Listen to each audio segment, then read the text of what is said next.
ولا تنكحوا ما نكح آباؤكم من النساء إلا ما قد سلف إنه كان فاحشة ومقتا وساء سبيلا صدق اللہ۔ معزز سامعین، زمانہ جاہلیت کے اندر ایک دستور یہ بھی تھا کہ اپنے باپ کی منکوحہ سے باپ کے مرنے کے بعد نکاح کر لیتے تھے، یعنی سوتیلی ماں سے نکاح کر لیتے تھے۔ اور یہ عقلی طور پر اور فکری طور پر بہت بری چیز ہے کہ جو عورت باپ کے نکاح میں رہی ہے انسان خود بعد میں اس سے نکاح کر لے، چونکہ دور ہی جاہلیت کا تھا تو اس وجہ سے شریعت نے اس کی اصلاح فرمائی ہے۔ اللہ رب العزت نے ایسی عورتوں سے نکاح کرنے سے منع کر دیا اور اس کو حرام قرار دیا، اور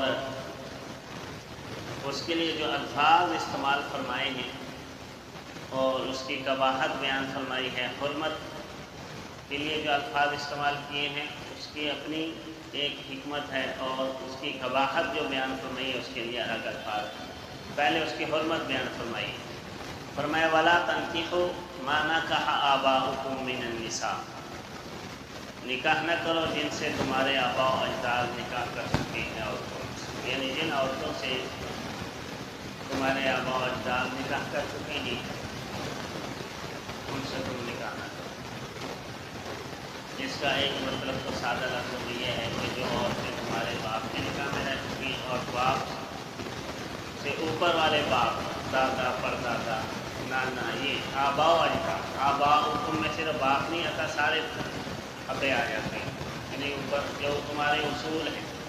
تو ہمارے تمہارے آباء کے نکاح میں جو عورتیں رہ چکی ہیں تم ان سے نکاح کرو، چاہے وہ باپ ہو یا باپ کا باپ ہو، اس سے کسی اوپر تک۔ دوسرا، نکاح سے مراد، نکاح کا ایک مطلب تو یہ ہے نا جو ہم نکاح کرتے ہیں، اور نکاح کا ایک مطلب ہے ہم رشتے کرتے ہیں، صحبت کرتے ہیں۔ ہمیں جن سے تمہارے آباء نے صحبت کر لی ہے اب تمہارا ان کے ساتھ نکاح کرنا چاہتی ہے۔ اب وہ صحبت چاہے نکاح کے ذریعے حلال طریقے سے کی ہو، یا وہ عورت باپ کی ملکیت میں رہ کر باندھی رہ چکی ہے اور باندھی کی وجہ سے اس سے ہم بستری کر لیے یا زنا کر لیا، کسی بھی صورت میں جس باپ نے جس عورت کے ساتھ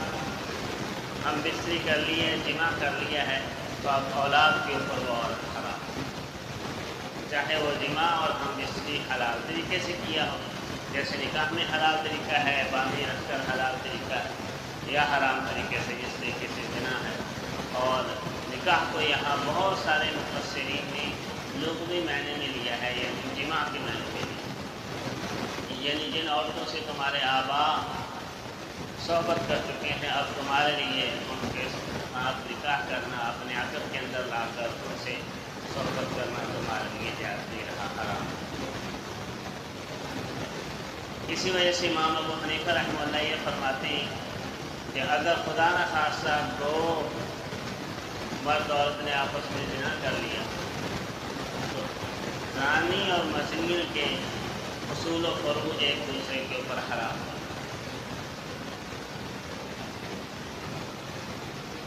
یعنی اس آدمی کی اگر اولاد ہے اور بعد میں اپنی اولاد کو اس عورت سے نکاح کرنا چاہے تو جائز نہیں، حرام ہو، کیونکہ باپ اس کے ساتھ صحبت کرتا ہے۔ تو دونوں معنی مفسرین نے یہاں بیان کیے کہ جن عورتوں سے تمہارے آباء نکاح کر چکی ہوں یا صحبت کر چکی ہیں اب تمہارے لیے ان کو نکاح میں لانا جائز